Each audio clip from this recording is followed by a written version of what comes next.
Hi everyone, I'd like to introduce you to Dean Reilly. Today we are in his studio, and what a wonderful show we've had wandering around his studio, looking at everything that he's getting ready for the exhibition. I'm blown away. Oh, thanks, Margaret. Now, I have to ask you, you have a name for this exhibition? What remains grows. What remains grows. Yes. Oh my goodness, you have done some amazing work. Thank you, thank you. I really mean that, and some of my favourites are behind. Do you want to talk about some? Well, you know all about my work. Everything is deeply connected, but I do have a romantic fascination with waltzing Matilda. And for me, this one, Matilda, for some reason, always is a drowning female. She's always underneath the billabong. There's the lilies, but for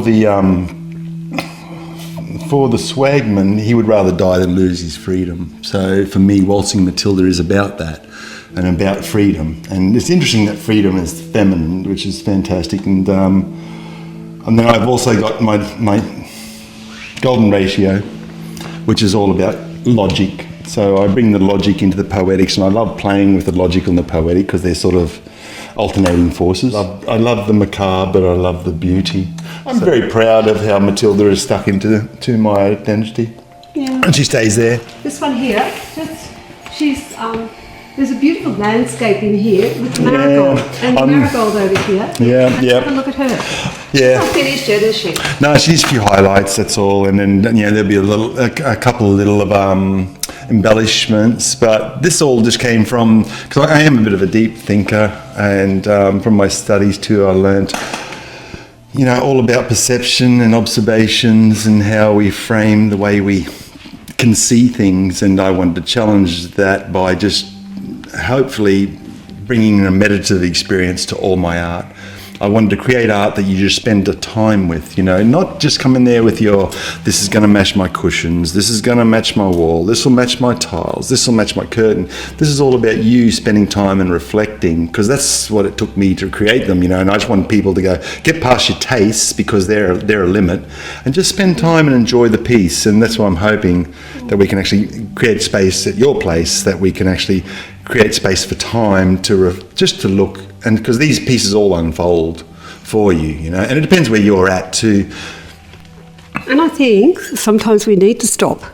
We need to stop and just look at ourselves and look at the world within us. And the floating marigold is throughout a lot of your paintings here. So the marigold came from where? Well, that is a love of India, but it's also a love for.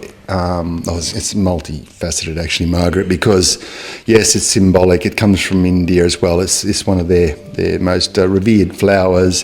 It's symbolism. It's resilient. It's reinventive. It's creative. So it's got all the essences that I like in the symbolic form. But as a painter, it's just challenging as well. We spend a lot of time perfecting these flowers, and we're still learning. But every petal is unique in a marigold. It's not a rose. It's not a tulip. No, it's none of those. It's its own force, and you can see why it's symbolic of the sun as well, because it is radiant, and it's just so randomly, inconsistently consistent. And that's just like magical. Is the landscape here? Yeah, the landscape. Yeah, no, the landscape. It's nostalgic, but I have seen this out at Uluru, middle of Australia.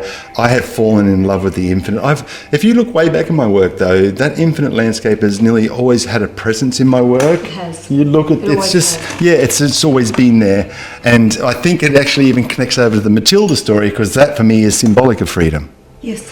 So it's interesting how it all connects, and I put this into the gridded pattern. I'm really interested in logical thinking, capital thinking, and then poetic and emotive thinking, and I like that in my art. I like because you can only see what you want to see. So that's with the art as well. It'll only just reveal where you're at. It won't reveal where I'm at. My job is done. I'm on to the next painting. I've moved through. But for the viewer, it will reveal to them where they're at. But if they want to look at that, a lot of people will just move on, go to the next place because it didn't touch a part of them, but they didn't allow it to touch. So the walls are, and I'm breaking, you can see that's walls because that's infinite space that's just straight in front, two-dimensional space, there's a wall. But look, there's magic. So, and everything has magic. Tell me, your studies and your degree that you've got, what's the difference now to what you were before? Does it mean you're a deeper thinker now, or is it just all you coming out and when you do your studies? Yeah, I think the studies help me join the dots and start bringing the connections together. It helped me. This is my story. Everything, I can't fake it really. It's just everything is connected to how I perceive myself, my family, my land, my country, my planet. It's the whole lot, you can't escape that. You can pretend I'm Australia or I'm America or I'm Europe, but no, we're on a planet.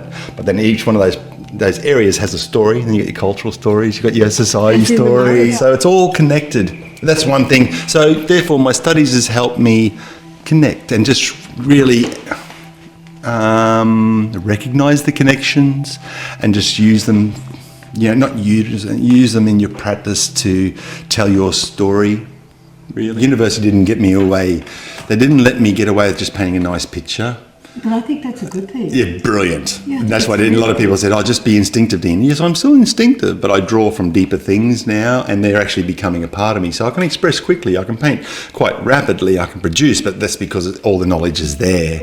And yeah, that's right. It's all there. It's just you should listen and draw upon it, And that's why meditation was a big thing for me. And also yoga and my physical practices, you've got to sit and reflect. And that's what I was hoping with my art. I think it'd be a great thing if I just get people just to chill out and reflect, That's all I want. One of the things I've noticed that hasn't changed is the beautiful landscapes you do. Yeah. They're still there. Yeah, no, I'm a rural boy. And I think that's beautiful. So it's the old and the new, but it's all combined together. Yeah. You running a story? I think it was Sidney Nolan said something that really enchanted me. I'm hopelessly romantic when it comes to the country of Australia. Me too. I can even right now, I'd probably just well up and go, it makes me cry because of the connection. Like this is like the migrant story, the infinite landscape. Tell us about this one. Yeah. Well, this one was from a study, just recording objects of a family friend, my brother-in-law's father, Luciano Demiani, bless him. He passed away just recently, actually, but and that's what drove this collection here. But they were just collections from his migrant story from land. He grew tobacco, strawberries, all the same history as myself, and I put them all together in an assemblage and then created this artwork. I have so much to draw upon this. I would like to do this for a lot of Australian historical experiences of construction, agriculture. There is so much opportunity to grab these objects, which all have a memory. They all have a place. They've been touched by hands. They've been used as tools. There's so much. It'd be really nice for migrants now to experience this. We've lived it. They've come into our country, and it'd be lovely for them now, because it's their country as well, to see this as we see it as it was before. Yes, that's right. This is definitely the complex colonial history, and I detest it but love it at the same time, because it is complex and it's sensitive and it's an incredible history. So, and these objects inform that, and even this composition, I think, demonstrates the complexity of our land. And I still am always, I'm always fighting for connection. I'm always trying to bring connection to the land, because I love the land almost as much as I love myself. There's something magical about Australia, and it's here. We just got to take it in. We even have gateways through Indigenous cultures to allow us to see it if we're willing, and that's what all this is about. It's about just being willing to just chill out. Don't worry about if it doesn't match your curtains and stuff. Let's just chill now. Let's take a breath. Hey, let's start with the breath. I, like you, grew up in the country, and I feel the country. Yeah. I feel it. That's what I was going to get to. Sorry, Margaret, but Sidney Nolan said something that just really touched my heart, and he goes, secretly when you're Australian, the western winds run through you. There's a bit of country, even when you're born in the city, the western winds run, there's country in you. And that's what we need to embrace in Australia, because it's exciting. I'm getting goosebumps telling the story. It's just let the country run through you, and the people that had the country, and all the bad stories, all the great stories, get them in there, and then use them positively. And it's exciting. It is Come exciting. on.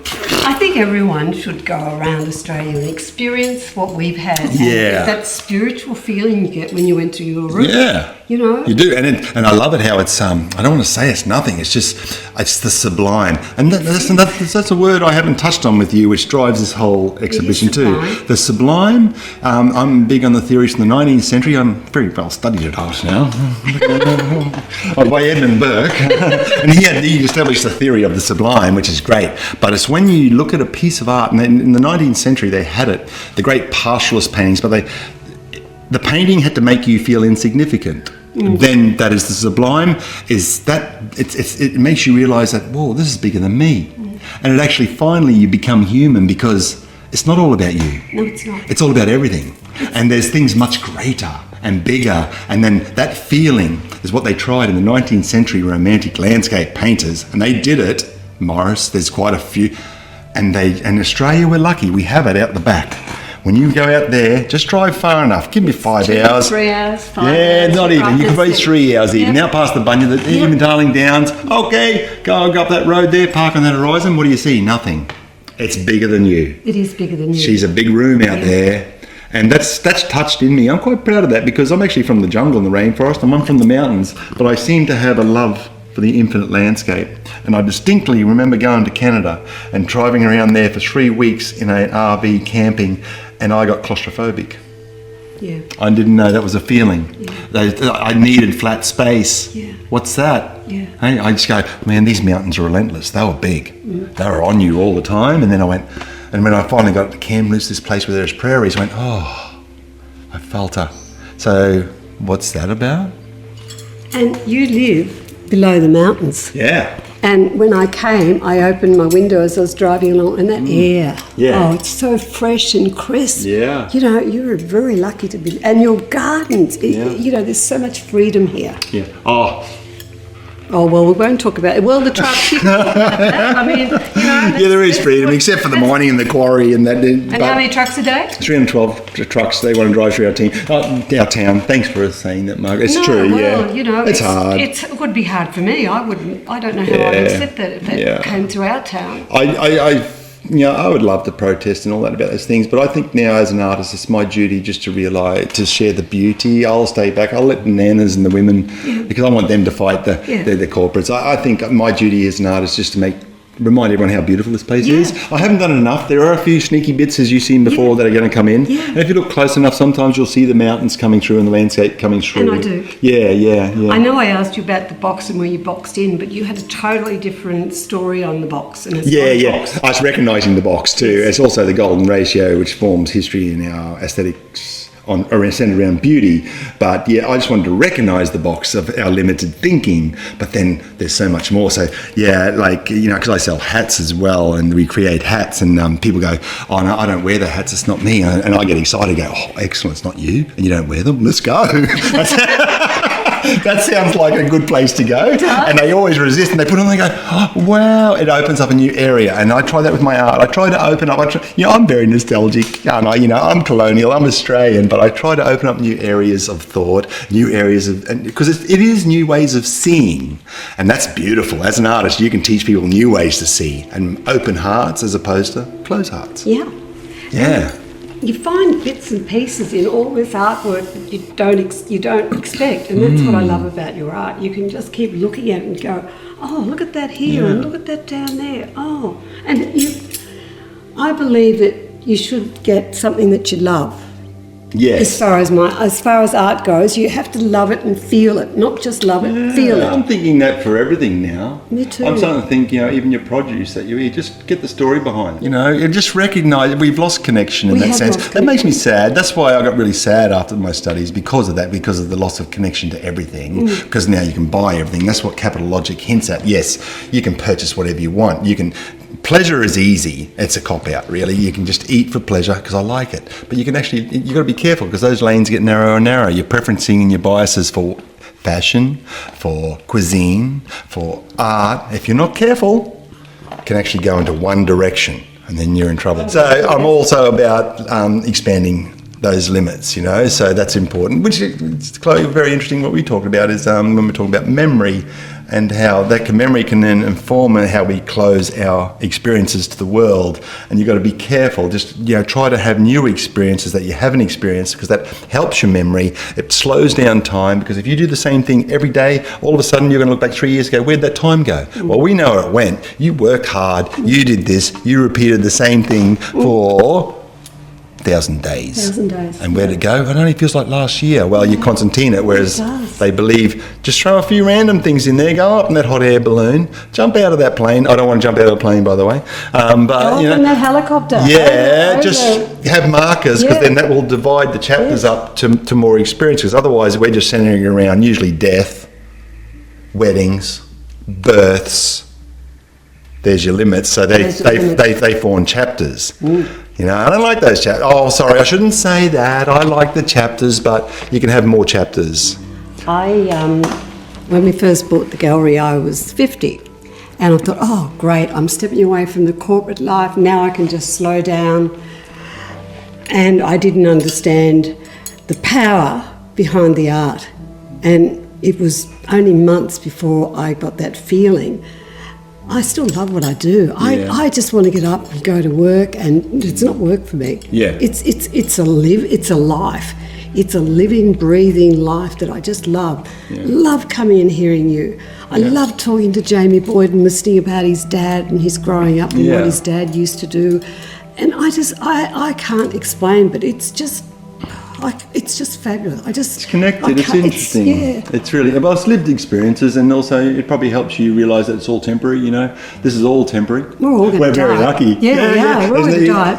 I'm not dying yet. No, you never know. Thank you for today. Thank you, Margaret. And thank you for your hospitality. Oh, you're welcome. And for showing us a glimpse into your life. Yep. And what you've achieved in such a... I've known you for a very long time and followed you through your life. Yeah. And I'm so proud. Oh, thanks, Margaret. I'm so proud of where you are at now. It just makes me all goosey. And congratulations. That's nice. This is going to be beautiful. Thank you. Thank you very much. You're welcome. Oh, thank you.